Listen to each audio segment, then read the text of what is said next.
Assalamualaikum warahmatullahi wabarakatuh. Alhamdulillah, balik lagi di channel aku.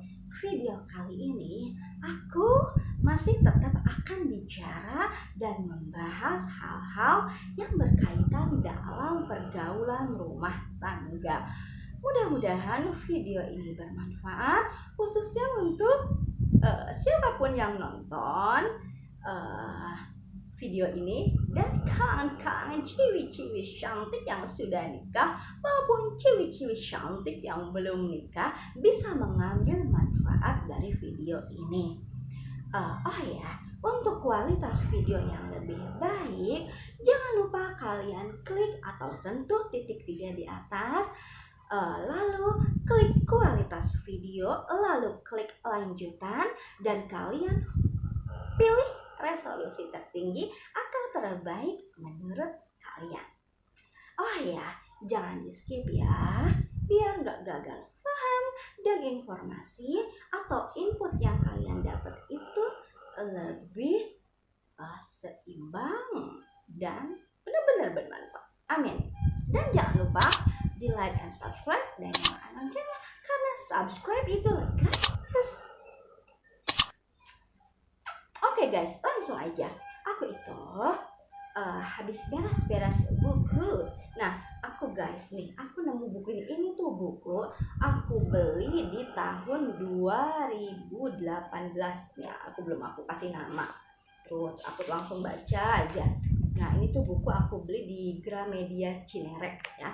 Jadi ini tuh kenapa aku nunjukin buku ini ke kalian. Jadi guys, di dalam buku ini karangan kalangan Yoga Suara, kisah perjuangan dan inspirasi Ridwan Kamil. Jadi guys, di buku ini salah satu judulnya itu menjelaskan bahwasanya Pak Ridwan Kamil dan Bu Atalia Part pernah menjadi orang miskin kota di Amerika. Pasalnya Pak Ridwan Kamil itu ketika Bu Atalia hamil tua di sana kehilangan pekerjaan karena belum perpanjangan visa kalau nggak salah. Nah, akhirnya yang intinya Pak Ridwan Kamil ini kehilangan pekerjaan, jadinya menjadi orang miskin yang nggak punya penghasilan, luntang-lantung di Amerika. Nah, tetapi di Amerika itu orang miskin, menurut buku ini ya, orang miskin di sana mempunyai keistimewaan, yaitu untuk melahirkan itu dibantu full oleh pemerintah. Jadi melahirkannya itu dibiayai oleh pemerintah asal mempunyai kartu miskin. Seru ya bukunya. Nah, ini salah satu judulnya tuh beda-beda. Nah, di ini tuh yang aku share ke kalian tadi itu di awal-awal sih. Nah, jadi ya yang aku ambil dari buku ini guys, hidup itu proses perjuangan, jadi semua ada saatnya gitu kan. Jadi kalau kalian atau aku yang masih jadi ibu rumah tangga seperti saat ini belum bisa berinteraksi lebih luas atau apa gitu ya, ya intinya tuh ya, semua ada saatnya gitu kan. Yang penting tetap usaha semampunya dan berdoa, mudah-mudahan apa yang kita cita-citakan Allah ridhoi dan Allah sampaikan. Amin. Yang terpenting adalah bisa bermanfaat bagi umat dan bagi siapapun. Oke guys, video kali ini aku mau ngebahas gimana caranya biar suami nggak selingkuh. Nah, aku punya input buat kalian ya, yang mau aku share. Jadi aku itu benar-benar guys banyak belajar dari apa yang aku baca, dari apa yang aku dengar, dari cerita orang yang lebih dulu hidup dari aku ya, entah itu dalam pernikahan, pergaulan gitu. Aku tuh banyak hal-hal yang nggak tahu, terus aku tahu. Jadi banyak yang aku tahu dari cerita-cerita orang gitu ya, tentunya yang lebih dewasa dari aku gitu kan. Biasanya kan kita yang lebih muda, kalau kita masuk orang yang lebih dewasa lebih diterima ya. Jadi aku juga suka mendengarkan cerita-cerita mereka gitu kan. Nah, ada juga sih yang lebih tua dari aku, justru malah anggap aku itu saingan, suka ganggu, nggak jelas. Nggak usah dibahas dah. Yang intinya nanti suatu saat aku bahas ya. Jadi intinya nih, video kali ini aku mau ngebahas gimana caranya biar suami kita itu nggak selingkuh. Input pertama yaitu berikan kepada suami kebebasan dan batasan moral. Kebebasan dan batasan moral tuh seperti apa sih? Jadi gini guys, suami kita itu sama seperti kita, manusia biasa yang punya hati, punya perasaan, punya pikiran, punya kecenderungan. Jadi biasanya kan suami kita itu kan suami kita nih kecenderungannya beda-beda dari satu suami ke suami yang lain ya. Suami si A sukanya begini, suami si B sukanya ini, hobinya ini. Kayak suami aku nih, contohnya suami aku itu kan ngajar ya, sehari-harinya itu ngajar. Nah, berikan kebebasan. Jadi memberikan kebebasan itu ketika jam dia bekerja atau jam dia ngajar, jam dia dalam profesional, itu jangan diganggu. Jangan sedikit-sedikit telepon, jangan sedikit-sedikit SMS. Nah, misalkan contoh suami kita pulang pergi jam 7 pagi misalnya, pulang keluar dari tempat ngajar atau misalkan kantor atau tempat kerja itu misalkan jam 4. Nah, baru tuh kita bisa SMS atau WA atau chat atau telepon ya, apa sesuai kebutuhan kita. Nah, tapi selama proses jam kerja itu kalau bisa jangan diganggu. Kalau sampai kita dikit-dikit telepon, sampai kita dikit-dikit SMS, itu tuh benar-benar ganggu. Oke, mungkin lain lagi kalau buat yang pengantin baru, itu nggak ngerti, tapi kayak nggak semua ya. Nah, buat pengantin baru mungkin cepat kangen apa gimana ya kali ya. Aku lupa sih dulu pengantin baru aku lupa. Jadi yang intinya kayak gitu, jangan sedikit-sedikit telepon, jadi jangan sedikit-sedikit di SMS, di WA, yang bikin suami itu bete karena dia juga yang lagi fokus dalam profesionalnya gitu guys. Jadi kita juga jadi perempuan ya harus tahu waktu gimana, kapan harus nelfon suami gitu kan. Kalau suami udah pulang keluar kantor kan kita enak, mau pesan apa aja, suami juga pulangnya tenang gitu loh. Tapi kalau dikit-dikit SMS, dikit-dikit WA, telepon, itu malah bikin suami itu bete karena khawatir, jadi nggak konsen gitu guys. Nah, jadi terus di sini tuh biasanya guys perselingkuhan itu terjadi karena pembiaran. Beda ya guys, memberikan kebebasan dengan membiarkan itu beda. Memberikan kebebasan yaitu biasanya contoh gini, aku diberi kebebasan sama orang tua, tetapi kalau waktunya sholat aku harus pulang gitu kan. Nah, begitu juga dengan suami, berikan kebebasan gitu kan, cuman beda dengan membiarkan suami gitu kan. Nah, kalau pembiaran itu lebih ke dayus. Dayus itu apa ya? Dayus itu kemaksiatan yang dilakukan pasangan di dalam pernikahan gitu kan. Contoh, di dalam profesionalitas suami kita, entah di kantor, entah di tempat kerja manapun, pasti kan dia punya teman yang berlawan jenis ya kan, yang beda jenis kelamin gitu kan, atau nggak semuanya temennya itu laki-laki, pasti ada juga teman perempuan. Nah, ini kita masuk ke pemberian batasan moral gitu. Jadi tetap berikan kebebasan, biarkan dia bekerja dengan konsen, biarkan dia mencari nafkah, biarkan dia suami kita itu bekerja dengan tenang, mengajar dengan tenang gitu kan.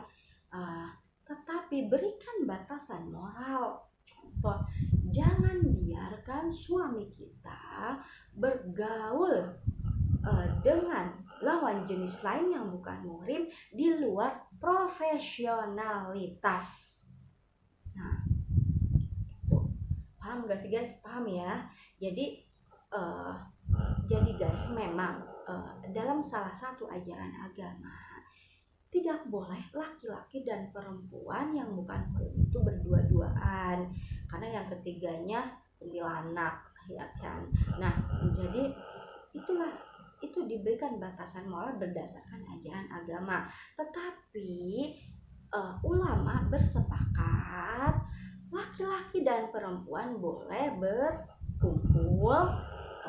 berkumpul kayak apa? Boleh berkumpul dalam profesionalitas, artinya dalam sebuah pekerjaan. Itu banyak ulama sepakat laki-laki boleh berkumpul dengan wanita yang bukan muhrim dalam urusan pekerjaan gitu guys. Jadi misalnya nih, suami kita punya teman cewek gitu kan, iya biarin aja, kita nggak perlu cemburu, nggak perlu mikir apa-apa, nggak perlu gitu kan. Yang penting suami kita tahu batasan-batasannya.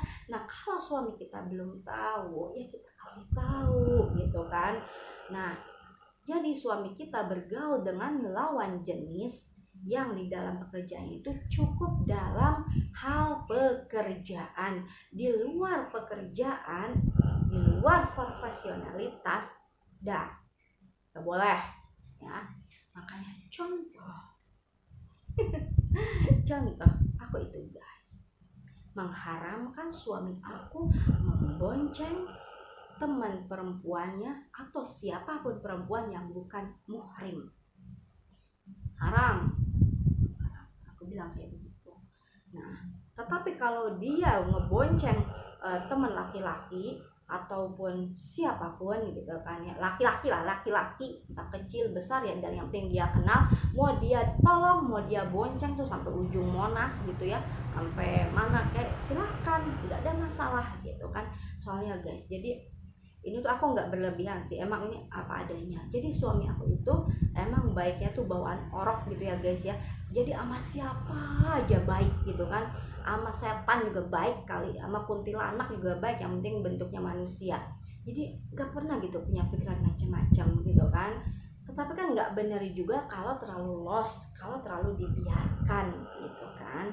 Nah, itu diberi batasan moral. Itu memberikan batasan moral itu bukan semata-mata karena ego kita sebagai seorang istri, tetapi memang sesuai petunjuk atau ajaran agama, kan seperti itu.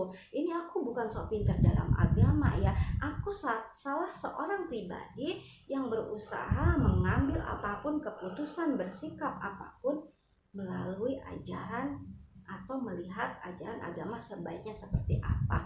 Kalau nurutin ego nggak ada habisnya, tapi kalau nurutin ajaran agama gitu, ajaran Islam khususnya, itu pasti jelas memberikan kebaikan dan keamanan, itu pasti. Nah, dulu itu guys, jadi guys, belum lama itu kan sebelum Ramadan itu ada gosip ya. Aku memang nggak percaya gosip, dan kita memang nggak boleh percaya gosip, nggak boleh, jangan percaya gosip kecuali yang bersangkutan ngomong gitu kan. Nah, jadi waktu sebelum Ramadan kan itu ada gosip banyak banget tentang perselingkuhan grup band Islami gitu kan. Nah, aku nggak gibah ya, ini secara umum aja, itu kan gosipnya menyebar gitu kan, menyebar banget. Meskipun aku nggak percaya karena kan belum ada omongan dari kedua belah pihak kan, dari yang bersangkutan. Toh kalau benar juga bukan urusan kita kan, dia mau enak-enak kayak di hotel berbintang atau mau ngapain kayak ada connecting roomnya kayak, atau aja biarin aja, bukan urusan kita kan. Nah, tetapi di situ ketika ada gosip-gosip itu, aku tuh teringat di masa lalu. Nah, otomatis ketika gosip itu berjalan, itu kan beredar video-video atau foto-foto, potong-potongan dan video-video. Aku pun suka aku lihat gitu kan, tapi aku nggak percaya dan aku nggak menikmati gosip itu, tapi aku lihat video-videonya. Nah, terus ada satu video yang memang memang ya menurut mata aku kan setiap orang analisanya beda-beda. Aku pun berhak dong beranalisa. Yang penting kan aku nggak menjustifikasi kalau mereka itu berdua benar-benar berzina atau berselingkuh. Aku nggak menjustifikasi itu. Kalau benar pun ya silahkan aja, bebas. Tetapi memang dalam video itu ada salah satu video yang beredar itu, aku melihat ada bahasa tubuh gitu ya. Bahasa tubuh si perempuan ini, aku nggak nyebut nama ya, jadi bebas dong ya. Ada bahasa tubuh si perempuan ke si laki-laki itu memang nggak wajar gitu kan. Karena aku pernah guys, pengalaman awal aku menikah itu ya guys. Ini aku nggak cerita aib ya, tapi ini pengalaman yang kayaknya penting aku share karena di dalamnya ada apa sih namanya, ada hal-hal yang memang harus disampaikan untuk kalian cerna gitu dan waspadai. Jadi memang benar kalau ada yang bilang orang-orang selingkuhan orang-orang selingkuhan itu biasanya nggak jauh-jauh dari kita atau nggak jauh-jauh dari suami kita, entah itu teman kerja, entah itu mantan gitu, biasanya nggak jauh-jauh. Nah aku tuh pernah, waktu aku awal-awal menikah, jadi suami aku tuh pernah deket sama orang gitu kan, deket sama orang. Nah aku nggak punya pikiran macam-macam, aku nggak punya, benar-benar nggak punya pikiran macam-macam. Bahkan dia punya teman dekat perempuan, katanya udah dekat banget, begini-gini nggak jadi nikah lah kayak gitu dah. Oke, aku nggak masalah, dan itu aku nggak punya pikiran macam-macam. Nah ketika aku sedang hamil 6 bulan, kan aku udah bilang ya, kalau 6 bulan kalau nggak salah, apa 5 bulan gitu, apa 4 bulan, pokoknya belum hamil tua lah, belum 7 bulan. Nah ketika itu kan aku tadi sudah bilang suami aku itu dia tuh baik, bawa anak sama siapa itu baik gitu, nggak punya pikiran macam-macam gitu kan. Jadi ya itu dia sama kuntilanak, saking baiknya mungkin sama kuntilanak juga baik gitu kan, sama setan juga baik gitu kan. Nah jadi suami aku tuh deket sama orang gitu kan. Nah ketika aku sebelumnya nggak punya pikiran macam-macam, ketika masuk 6 bulan, aku hamil pertama 6 bulan. Nah mungkin mereka tuh saking deketnya gitu ya, saking deketnya. Jadi suami aku ini perempuan gitu, kayak suami aku tuh nganggapnya adik apa gimana, aku nggak ngerti. Nah jadi si perempuan ini mungkin saking deketnya suami aku, dia itu bukan ngeplak begini gini, suami kepala suami aku gitu kan. Pas aku masuk, entah kenapa aku tuh bukan aku cemburu ya, aku nggak suka, bedain ya cemburu itu apa sih. Cemburu itu marah-marah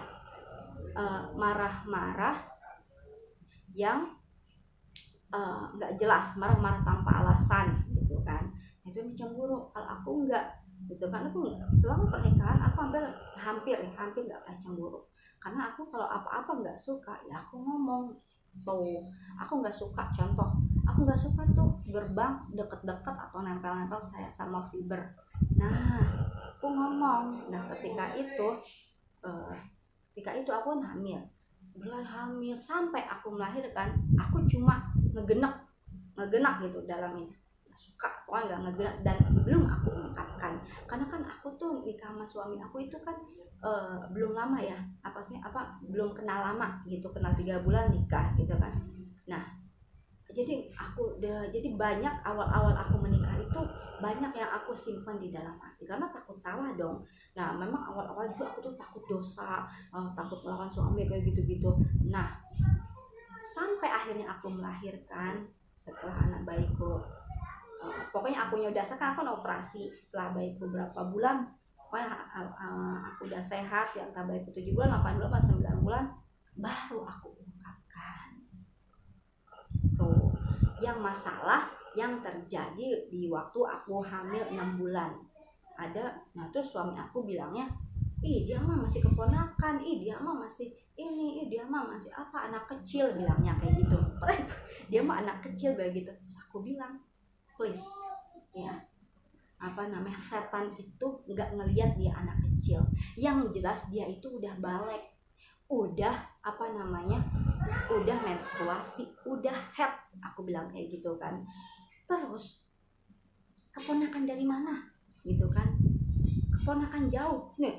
Ayo lihat lagi di dalam Al-Quran, keponakan yang bukan mahram itu yang seperti apa, yang asli, yang lahir dari kakak kandung, aku bilang kayak gitu.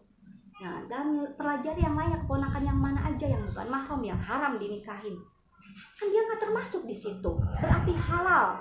Kalau terjadi apa-apa kalian halal nikah, gitu aku bilang kayak gitu.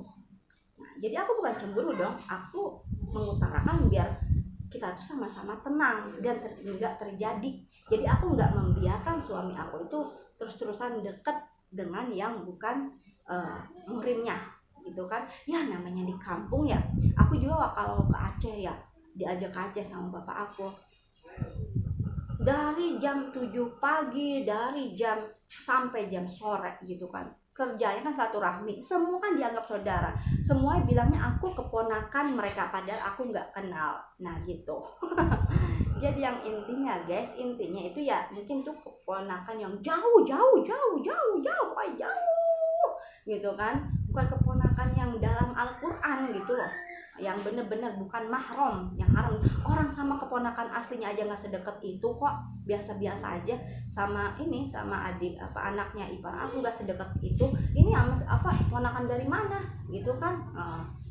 Itu terus akhirnya pokoknya semua aku ungkapin. Makanya anak pertama aku itu guys ya kayak nggak ceria gitu guys, karena aku memendam hal-hal yang aku kok gini sih, kok gitu sih gitu, aku nggak suka gitu. Jadi sebaiknya memang ketika apapun tuh ngomong gitu guys.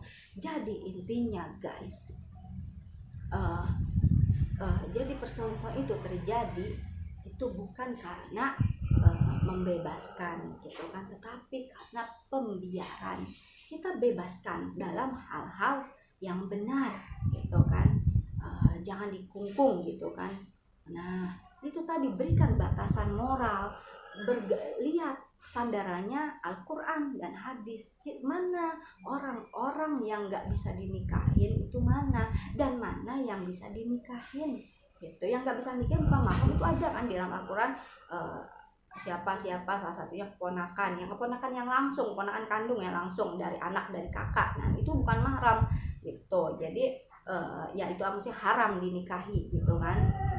Nah semenjak itu baru suami aku paham. Nah aku bilang waktu belum nikah wajar mau deket sama siapa aja, tapi kalau belum nikah, kalau udah nikah nggak etis. Aku bilang nggak etis kalau masih deket sama dia gitu kan. Nah, kecuali orang sama keponakan asli aja nggak sedekat itu kok, aku bilang kayak gitu kan. Sama keponakan beneran aja nggak sedekat itu kok gitu. Nah jadi hati-hati juga nih kalian. Jadi intinya berikan batasan moral, dengan siapa aja suami kita boleh bergaul gitu. Nah mungkin mereka juga dekat mungkin karena dulu seprofesi gitu kan. Terus bilangnya masih ada saudara, iya maksudnya, tapi nggak tahu saudara yang mana, yang urutannya tuh udah jauh gitu loh, bukan asli, bukan rekan asli gitu. Dan alhamdulillah suami aku tuh mau belajar gitu kan. Kalau aku biarin bisa aja kan terjadi gitu kan. Tadi kan aku bilang aku tuh mengharamkan suami aku membonceng perempuan yang bukan murid. Dulu sebelum dia nikah kan aku bilang dia itu baik sama siapa aja, sama kuntilanak juga baik suami aku itu ya. Jadi sering boncengin guru-guru gitu, guru-guru perempuan gitu, yang ini ya namanya belum nikah bebas gitu kan. Tapi kalau udah nikah ya udah nggak etis gitu. Jadi kalian pahami itu, jangan berpikir jangan bersikap gua percaya, gua mah percaya, nggak boleh, karena memang harus dikasih batasan moral. Suami kita dan kita itu yang benarnya tuh bergaul seperti apa. Bahkan ada riwayat ipar bisa menjadi racun dalam rumah tangga kalau satu rumah, makanya lebih baik misah. Itu ada riwayatnya ya, kalian cari sendirilah gitu kan. Ada ipar loh, apalagi ini orang jauh, cuman masih dikira-kira ya ini masih keponakan, tapi keponakan tuh jauh gitu loh, udah jauh banget gitu, bukan keponakan asli gitu loh. Terus